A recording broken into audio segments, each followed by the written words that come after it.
السلام علیکم۔ میں ہوں آصف فرخی اور میری تحریروں کا سلسلہ وبا کے دنوں میں اور تالہ بندی کا روز نامچہ جاری ہے۔ تالہ بندی کا روز نامچہ آج میں اس میں بات کروں گا اور اس تحریر کا عنوان ہے اپنے کمرے کا سفر نامہ۔ کتنے دن ہو گئے اس تالہ بندی کو؟ میں نے حساب رکھنا چھوڑ دیا ہے۔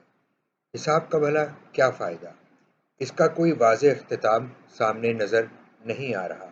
یہ کب تک چلے گا؟ اور اس کی جو مدت دی گئی ہے اس میں توسیع ہو جائے گی؟ اس لیے کیا فرق پڑتا ہے کہ 19 دن ہو گئے یا 23؟ سارے دن ایک جیسے ہیں، سب یکسانیت کے مارے ہوئے، ٹھس اکتاہٹ سے بھرے، بے نمک۔ ایک دن میں دوسرے سارے دن ڈھل جاتے ہیں، لگ رہا ہے ایک ہی دن مسلسل چلے جا رہا ہے۔ درمیان میں کوئی وقفہ آتا ہے، رات آ گئی، نیند ٹوٹ گئی، کچھ کھا لیا ایک بار اور ٹونگ لیا، پھر اس کے بعد وہی معمول، پھر وہی صبح کرنا شام کا۔ صبح بہرحال پتہ چل جاتی ہے۔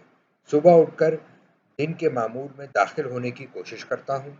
چائے پی لی، ایک کے بعد دوسری پیالی بھی، اخبار دیکھا، ٹیلی فون پر آئے ہوئے پیغامات دیکھتا رہا جب تک کہ بیزاری بےکل نہ کر ڈالے۔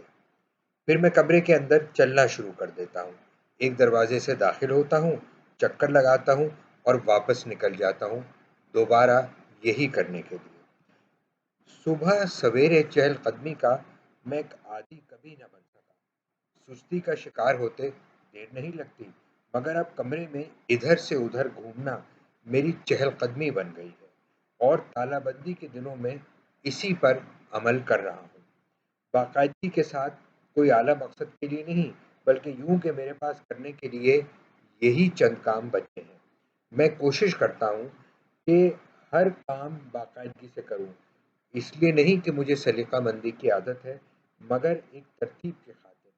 چائے کی پیالی خالی ہو گئی تو اٹھ کر باورچی خانے میں رکھا ہوں، وہاں سے پلٹتے ہوئے صبح کی گولیاں کھا لوں، پھر آ کر کچھ دیر بیٹھ جاؤں، نہیں بستر پر نہیں، وہاں بیٹھا تو ذرا دیر میں لیٹ جاؤں گا، صوفے پر آ کر بیٹھ جاتا ہوں، اخبار موڑ کے سٹینڈ میں رکھ دیتا ہوں، لیپ ٹاپ کو چارجر پہ لگا دیتا ہوں، ایک بار لگا دیا اس لیے کہ وہاں تک جانا، پھر واپس، پورے کمرے کے طول و عرض کو ایک بار پھر ناپ لیتا ہوں، وہاں رکھی ہوئی ہر چیز کو غور سے دیکھتا ہوں، پھر آگے چلتا ہوں۔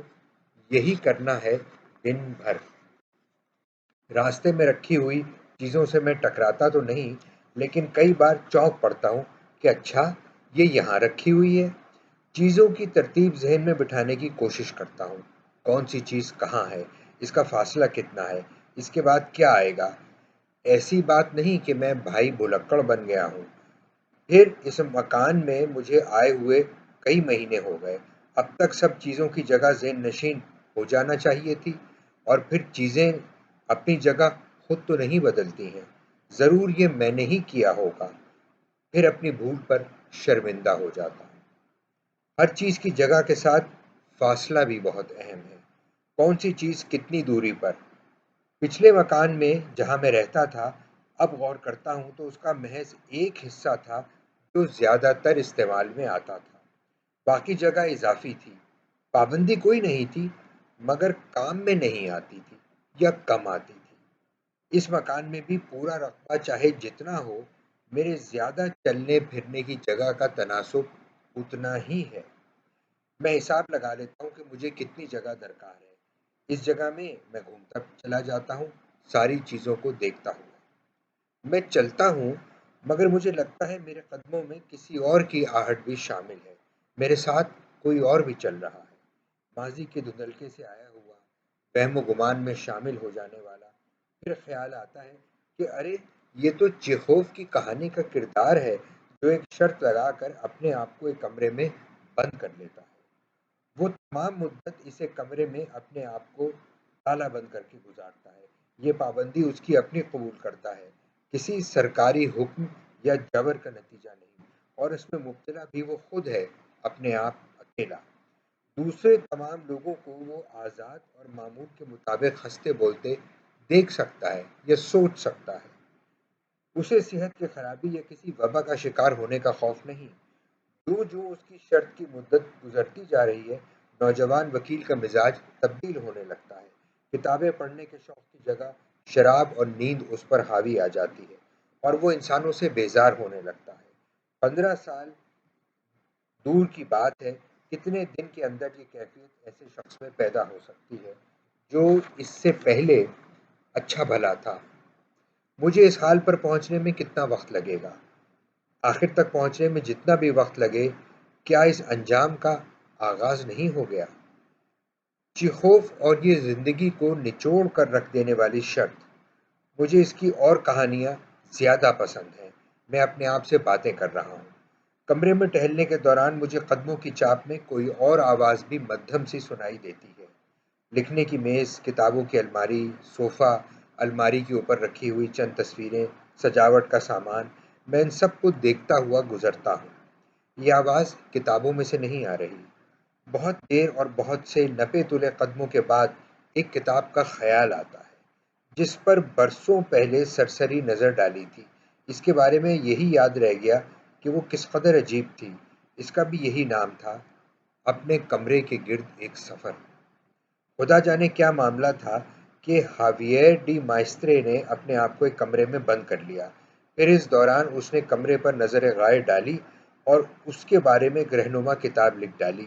وہاں کیا ہے، کہاں ہے، کس طرح دیکھا جائے؟ میرا خیال ہے 1790 کے لگ بھگ کی کتاب ہے یہ۔ کتاب سے زیادہ مجھے اپنا شک یاد ہے کہ شاید یہ سارا قصہ فرضی ہے۔ مصنف نے کوئی نام اختیار کر لیا ہے اور یہ بیان گھڑ لیا ہے۔ یہ کوئی مفروضہ واقعہ ہے یا مذاق؟ مجھے ایسا لگا کہ یہ کسی مفروضہ مصنف کی کہانی ہے، جس طرح ہورخے لوئس بورخیس کردار تصور کر لیتا ہے اور ان کی تحریر کردہ کتابیں بھی، بلکہ پہلے مفروضہ کتابیں پھر ان کے تخیلاتی مصنف۔ ہو سکتا ہے کہ یہ کسی فرضی ملک کے فرضی کتب خانے میں مسودہ کسی نہ کسی فہرست میں درج کر لیا گیا ہو۔ میں اس کتاب کو بھول ہی گیا تھا، مگر حال ہی میں سماجی فاصلے اور الگ تھلگ رہنے کی حالیہ صورت کے بارے میں ایک مضمون میں اس کا نام دیکھا تو مجھے یاد آیا۔ کمرے کے احوال سے زیادہ مجھے اس میں وہ حصے زیادہ دلچسپ معلوم ہوئے تھے جہاں وہ اپنے ماضی کے اوراق پلٹتا ہے۔ شاید یہ پورا قصہ انہی چند واقعات کو نمایاں کرنے کے لیے فرض کیا گیا۔ باقی کتاب میں نے سرسری طور پر دیکھی اور بیچ میں سے چھوڑ چھوڑ کر پڑھتا رہا۔ پھر پڑھنے میں آیا کہ اس نے اپنے کمرے میں گھوم پھر کر سفر کرنے کی تجویز اس لیے پیش کی کہ اس طرح خرچ کم آتا ہے۔ اس کے باوجود اسے اپنے شہر میں بھوک سے بلکتے ہوئے بے گھر اور بے آسرا لوگ نظر آتے ہیں اور اس کی آنکھیں ان کے لیے نم ہو جاتی ہیں۔ باقی رہی صحیح کسر کتابوں سے حاصل ہو جاتی ہے۔ اس کا یہ فقرہ مجھے بہت دلچسپ معلوم ہوا۔ اس نے لکھا، میری اپنی تکلیفیں کچھ کم نہ تھیں کہ میں رضاکارانہ طور پر ہزاروں فرضی کرداروں کے دکھ جھیل لیتا ہوں اور ان کو اس طرح محسوس کرتا ہوں گویا یہ دکھ بھی میرے اپنے ہیں۔ ایک کمرے میں رہ کر بھی وہ دنیا جہان کے دکھ برداشت کرتا ہے اور ان کرداروں کی مصیبت پر تڑپتا ہے جو گوشت پوست کے انسانوں سے کسی طرح کم نہیں۔ میں اس کے بارے میں سوچتا ہوں اور میرا دل اس کے لیے جذبات سے بھر آتا ہے۔ مجھے یقین ہے وہ فرضی کردار نہیں ہے، مگر ہو بھی سکتا ہے۔ شاید میں خود فرضی کردار ہوں، مگر میں اس کے جذبات کی قدر کرتا ہوں۔ اس کے دکھ پر میرا دل بھر آتا ہے اور یہ جذبات فرضی نہیں ہے۔ لکھنے والی میز سے 4 قدم آگے مڑ کر کتابوں کی الماری، میں اپنے راستے کا اندازہ لگاتا ہوں اور وہاں سے گزرتے ہوئے شخص کے بارے میں سوچتا ہوں۔ اپنے کمرے کے سفر میں انسان واقعی دنیا دیکھ سکتا ہے۔ میں ان لوگوں کا ذکر نہیں کر رہا جو آرام کرسی پر بیٹھے بیٹھے ایک پورا سفر نامہ تیار کر لیتے ہیں۔ مجھے ان کی قوت تخیل ہمیشہ قابل رشک معلوم ہوتی ہے۔ ایک کمرہ پوری دنیا کا خلاصہ بن سکتا ہے، دنیا کی طرف آنکھیں کھولنے کا وسیلہ۔ میں اپنے آپ کو باور کراتا ہوں۔ 4 قدم نہیں، 5 قدم، پھر کمرے کی دیوار۔ یہاں پہنچ کر میں واپس مڑ جاؤں گا، پھر دوبارہ وہی سفر، دن بھر وہی سفر، میری محدود اور پابند دنیا کا سفر، اپنے کمرے کا سفر۔